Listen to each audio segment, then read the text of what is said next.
بسم اللہ الرحمن الرحیم۔ السلام علیکم ناظرین کرام، مولانا فضل الرحمان نے حکومت گھر بھیجنے کی تیاری پکڑ لی ہے۔ دوسری جانب حکومتی حلقوں سے زیادہ بے چینی اپوزیشن حلقوں میں موجود ہے۔ ناظرین کرام، مسلم لیگ نون والے تو یہ فیصلہ ہی نہیں کر پا رہے کہ آخر کرنا کیا ہے، اور کبھی آپس میں، کبھی نواز شریف، بلاول بھٹو زرداری اور خود مولانا سے مشاورت پر مشاورت کیے جا رہے ہیں۔ ناظرین کرام، پیپلز پارٹی وہی کام کر رہی ہے جو 2018 کے انتخابات سے کرتی چلی آ رہی ہے، اور اب تو اس میں مہارت بھی حاصل کر چکی ہے، یعنی کبھی ہاں کبھی نہ۔ یہ جماعت آخری لمحے تک اسی کبھی ہاں کبھی نہ کا شکار رہتی ہے، پھر چاہے وہ پارلیمنٹ میں وزیر اعظم کے انتخاب کا موقع ہو یا پھر آزادی مارچ۔ تاہم مولانا فضل الرحمان اپنے فیصلے پر ثابت قدم نظر آتے ہیں۔ ان کے لیے اکتوبر کا مطلب ہے اکتوبر، اور زیادہ وضاحت سے کہیں تو ٹھیک 27 اکتوبر کو وہ دارالحکومت کا رخ کریں گے۔ وہ اور ان کے حامی پورے ملک سے اسلام آباد کی طرف مارچ کریں گے، اور اس کے بعد ممکنہ طور پر پلان یہ دکھائی دیتا ہے کہ یہ لوگ تب تک وہیں پڑاؤ ڈالے رکھیں گے جب تک حکومت گھر نہیں چلی جاتی۔ ناظرین کرام، یہ سب کچھ کیسے ہوگا، اس حوالے سے کچھ بھی واضح طور پر نہیں کہا جا سکتا، مگر ہمارے حصے کی دنیا کے سیاستدان واضح حکمت عملی مرتب کرنے کے بارے میں نہیں جانے دیتے، کیونکہ وہ منطق سے زیادہ خفیہ ہاتھوں کے سہارے پر انحصار کیے رکھتے ہیں۔ لہٰذا جب حافظ حسین احمد سے پوچھا گیا کہ ان کی جماعت کو کیا لگتا ہے حکومت کس طرح گھر جائے گی، تو ان کا یہ جواب سن کر ذرا بھی حیرت نہیں ہوئی کہ وہ پارٹی کی حکمت عملی کا کھلے عام اظہار نہیں کریں گے۔ دراصل جب سیاستدانوں کے پاس کسی سوال کا جواب نہ ہو تو وہ یہی جواب دیتے ہیں۔ ناظرین کرام، دوسری طرف پیپلز پارٹی اخلاقی طور پر راست باز جماعت ہے، جس کا رویہ سب سے زیادہ ناقابل فہم بنا ہوا ہے۔ آصف زرداری حکومت کو سنگین نتائج کی دھمکی دیتے رہے، پھر کچھ وقت کے لیے بلاول بھٹو زرداری نے بھی ایسے ہی بیانات دیے۔ تاہم چند ماہ بعد جب مولانا اپنے منصوبوں کو آخری شکل دے رہے تھے، عین اس موقع پر پارٹی نے اپنے قدم پیچھے کر لیے۔ ناظرین کرام، بلاول بھٹو زرداری نے کہا کہ ان کی جماعت کسی ایسے شخص کی حمایت نہیں کر سکتی جو مذہبی کارڈ استعمال کر رہا ہو، اور نہ ہی ان کی جماعت دھرنوں میں یقین رکھتی ہے، بس بات ختم۔ تاہم چند ہفتوں بعد پیپلز پارٹی ایک بار پھر مارچ میں شرکت سے متعلق اپنے فیصلے کو لے کر مسلم لیگ نون اور مولانا صاحب کے ساتھ مشاورتی عمل میں شامل ہونے پر راضی ہو گئی ہے۔ مولانا نے تو اپنے مقاصد یا طریقہ کار میں کسی قسم کی تبدیلی نہیں کی۔ ایسے میں یہ سمجھنے میں بڑی دقت ہو رہی ہے کہ آخر وہ کون سا معاملہ ہے جس پر پیپلز پارٹی نظر ثانی کر رہی ہے۔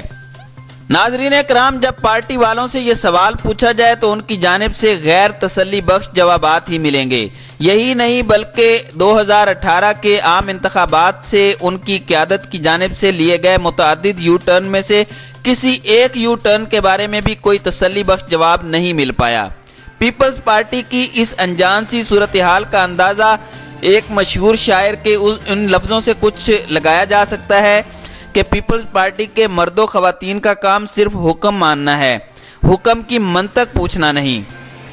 ناظرین کرام، مسلم لیگ نون مولانا کے منصوبوں کے بارے میں کوئی بھی واضح بیان دینے سے گریزاں رہی ہے، اور بھلا بیان دے بھی کیسے، کیونکہ انتخابات سے قبل وہ جس گرداب میں پھنسی ہوئی تھی اس میں آج بھی پھنسی ہوئی ہے۔ آیا یہ پارٹی عقابوں کی ہے یا فاختاؤں کی، گڈ کاپ یا بیڈ کاپ کی، نواز شریف کے بیانیے پر چل رہی ہے یا پھر شہباز شریف کے بیانیے پر؟ یہ جماعت بابل کا برج بنی ہوئی ہے، اور کوئی شخص حتیٰ کہ خود پارٹی والے بھی اس کا واضح مقصد بتانے سے قاصر ہیں۔ یہ جماعت اب تک اسی پرانی کنفیوژن کا شکار نظر آتی ہے، البتہ اب جب کہ ان کے چند اہم پارٹی رہنما جیل میں بند ہیں، اس لیے اس کا کچھ جواز بھی حاصل ہو گیا ہے۔ ناظرین کرام، مسلم لیگ نون والے ملاقات پر ملاقات کیے جا رہے ہیں جو اب تک بے نتیجہ ہی رہی ہیں، جبکہ پیپلز پارٹی اس منتشر اتفاق رائے قائم کرنے میں حصہ دار بنی ہوئی ہے۔ اس پورے کھیل کی شروعات ہوتی ہے موسم گرما میں ہونے والی بین الجماعتی کانفرنس سے، جس میں فیصلہ سازی کے لیے رہبر کمیٹی کا قیام عمل میں لایا جاتا ہے۔ بعد ازاں پیپلز پارٹی نے یک طرفہ طور پر پیچھے ہٹنے کا اعلان کیا اور پھر نظر ثانی کا فیصلہ کر لیا۔ اب دونوں جماعتیں مزید ایک اور بین الجماعتی کانفرنس کا انعقاد کرنا چاہتی ہیں۔ یہ واضح نہیں ہو رہا کہ آیا اس کانفرنس کے ذریعے یہ دونوں جماعتیں کسی ایک فیصلے پر پہنچنے کے لیے مدد چاہتی ہیں یا پھر مولانا کا ذہن تبدیل کرنے کی خواہش رکھتی ہیں۔ تاہم خسر پھسر کی آوازوں اور دو بیانیوں کے ساتھ مسلم لیگ نون کے حلقے چند اہم خدشات ظاہر کرتے ہیں جو مارچ میں شرکت کے باعث پیدا ہو سکتے ہیں۔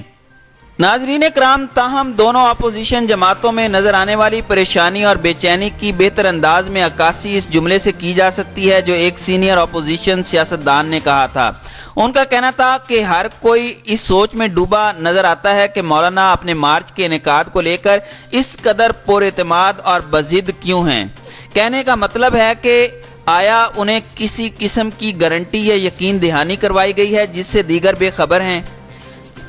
ناظرین کرام، پاکستانی سیاست نامی اس بھول بھلیاں میں جہاں ہر ایک مسلسل خلائی مخلوق سے رابطے، ان سے اپنا سیاسی تجزیہ اور پیش گوئیاں حاصل کر رہا ہوتا ہے، وہاں وہ سیاستدان جو اقتدار گرانے پر بظاہر پرعزم دکھائی دیتے ہیں انہیں دیگر کا سمجھایا بجھایا تصور کیا جاتا ہے اور کہا جاتا ہے کہ مولانا کا ان کی طرف جھکاؤ دیگر کے مقابلے میں ہمیشہ سے زیادہ رہا ہے۔ ناظرین کرام، جو کچھ بھی ہو، سوال اپنی جگہ برقرار ہے کہ اگر کوئی مولانا کے کانوں میں سرگوشی کر کے وعدے کر رہا ہے تو مولانا ان پر بھروسہ کیوں کر رہے ہیں؟ کیا وہ یہ سمجھنے سے قاصر ہیں کہ اس وقت سرگوشیوں میں حکومت گھر بھیجنے کی طرف اتنا بھی جھکاؤ نظر نہیں آ سکتا جتنا کہ 2014 کی سرگوشیوں میں نظر آ سکتا تھا؟ شاید پیپلز پارٹی اور مسلم لیگ نون اسی سوال کے جواب کی تلاش میں ملاقاتوں پر ملاقاتیں کیے جا رہے ہیں۔